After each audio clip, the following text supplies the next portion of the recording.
Wendy Wu here. I thought I'd read you a story. Mog and the VET, or the vet.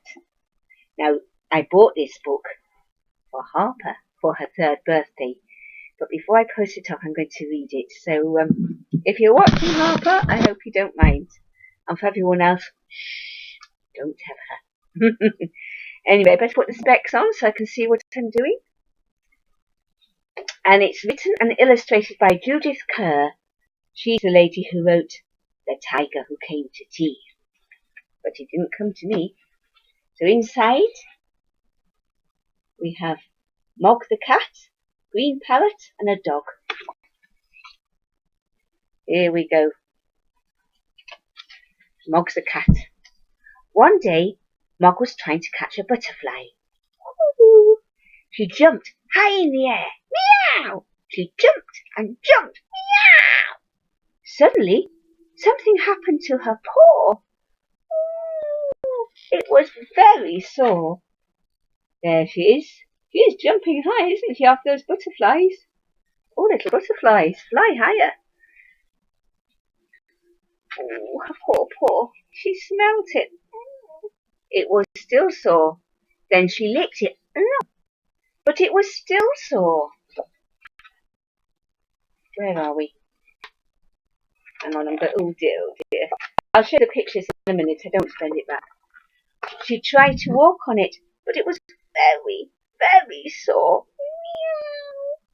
Mog thought, I've got 3 other paws.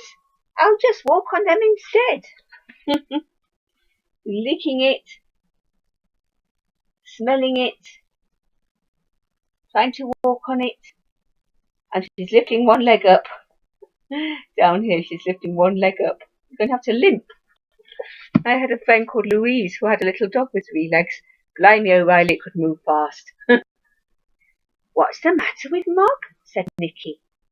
Debbie said, I think she's got a sore paw. Poor Mog, said Mr. Thomas. Let me see. But Mog wouldn't let anyone see her paw. It was too sore.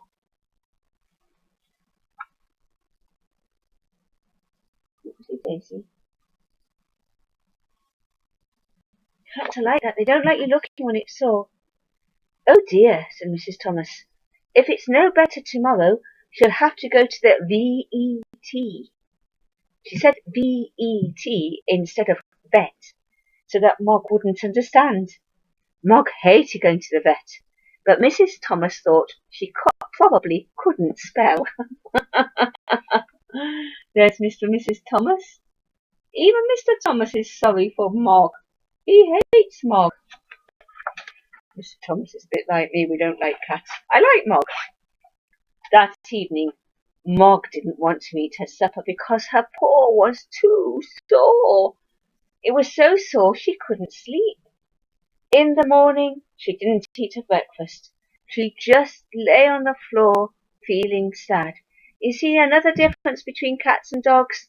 Dogs can have sore paws. It doesn't put them off their breakfast or their supper. Look. It's too sore. She's not even eating her lovely egg. Oh dear. Poor Mog. Suddenly, Mog wasn't on the floor anymore. Mrs. Thomas had picked her up. Mog thought, what's happening? Meow! It's rude to pick me up without asking me first. Meow! Oh dear. Can you see where Mog's going? Ooh, into the cat basket. Then she was in a basket, but it wasn't her proper basket.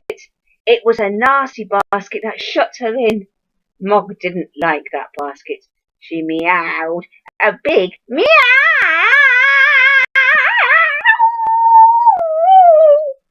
Sorry about that. Debbie said, it's all right, Mog. We're taking you to have your paw made better. But Mog just wanted to get out of the basket. Here we are. This one. Or this one. Don't want to bend the pages back. Then they were in the car. Vroom, vroom, beep, beep. It made a big noise, and all the houses and trees and people rushed past outside. Mog knew that wasn't right. She meowed, meowed. At last the houses stopped rushing past, and suddenly Mog was in a room. Here we are. There's a waiting room on the door. Ooh, uh-oh. It was a room with lots of other animals. Mog thought, I knew it! I knew it! Meow! This is a place I hate! And she meowed more than ever. The other animals were sitting quietly with their people. They were surprised to hear Mog make so much noise. Meow! There's Mog on the floor, Mrs. Thomas talking to the nurse. All the other animals, the dogs, the parrots, the hamsters, all sitting quietly. Meow. Mog's going, meow! Get me out of here! It's all right, Mog, said Debbie. It's all right, Mog, said Nicky. It's all right, Puss, said the nurse. But Mog wouldn't stop meowing.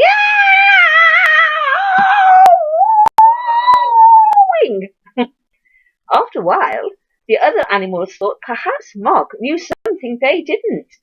The dogs began to bark, woof, woof, woof. The parrot began to squawk, squawk.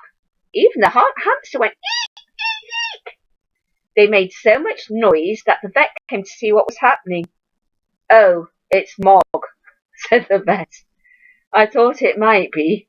Perhaps I'd better see her first. There she is. Everyone's telling her it's all right at the top there. She's turned her back on them, you can't see that. Dogs are barking, parrots and hamsters squeaking and squawking. And there's the vet. Oh dear, it's Mog. Mog suddenly thought she liked the shut-in basket after all. The vet tried to look at her, but it was very difficult. Can you see? He's having to try and tip her out. She won't come out. He's keeping her poor paw up in the air. A poor paw. There we go. Poor Mog. Meow! There, said the vet at last. Now let's have a look at that paw. He did something very quickly. Then he said, all done. She had a nasty thorn in her paw. And look, here it is. There he is, looking at her paw. He's got the thorn. Good old vet. Now I'll just give her a little pill and... Ow! said the vet. Oh, Mog, said Debbie. I'm so sorry, said Mrs. Thomas. Watch out for that cat, shouted the vet. Quick, catch it, shouted the nurse. Woof, woof. I'll catch it, thought a big dog. And I'll catch it too, thought a little dog. Woof, woof. But I'll catch it first. Woof, woof, said a third dog. So where she goes. He's trying to give her a little pill. The vet's holding his thumb. I think she scratched him. Knocking over the nurse. There goes the dog. Knocking over someone else. And someone else with a parrot. There go the dogs. Woof, woof, woof. Oh, Mog's. Well, I think she's biting that lady's bottom. Heel! Sit! Stay! Come back! Shouted the dog's people. But the dogs took no notice. They're all going wild! Shouted the nurse. The hamster got mixed up in a wild rush. The vet got mixed up in it too. Oh dear. There's the vet on the floor, dogs all over, parrots, hamsters, cat up on the shelf. Oh dear, it's as bad as Harry McClary rumpus at the vet. Stop! We can't have animals going wild, shouted the vet. The dog's people all shouted, Heel! Sit! Stay! And come back! Again and again, and after a while the dog stopped. Come on, Mog, said Nicky. You're a very silly cat. Back into your basket, said Debbie.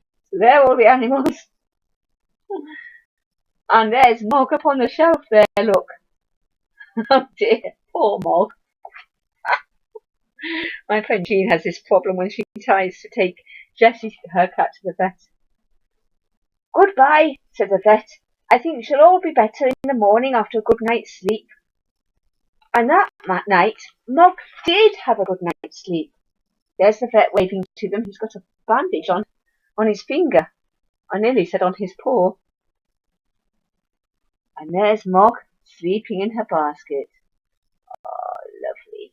She has such lovely children to look after her.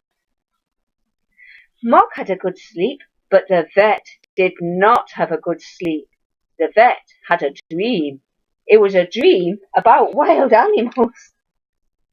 There's the vet in his bed, dreaming about koala bears and crocodiles and lions and tigers and pandas. They all look quite well behaved to me. They might be wild animals, but they don't look like they're going wild. Poor vet. Arrgh! Mog had a dream too, but it was a lovely dream. Mog dreamt she was a butterfly, and there she is, lying on her back, tummy up in the air, paws in the air, dreaming she's a butterfly. Isn't she a beautiful butterfly? Oh, that's so sweet. Fly away, little Mog. And in the morning, her paw was no longer sore. It wasn't sore when she licked it. It wasn't sore when she walked on it. It wasn't sore when she jumped up high. She was better. She was all better. She was totally, completely better. And it's still nice that they're having breakfast in the garden there, look. She's got an egg for her breakfast. Oh, how nice. All better. And the vet was almost better too. Oh, poor vet. There you are. I hope you liked it. I'll be reading you another one day very soon. Well, very, very soon, I think. So that's all. Catch the kisses. Bye. See you soon. More kisses.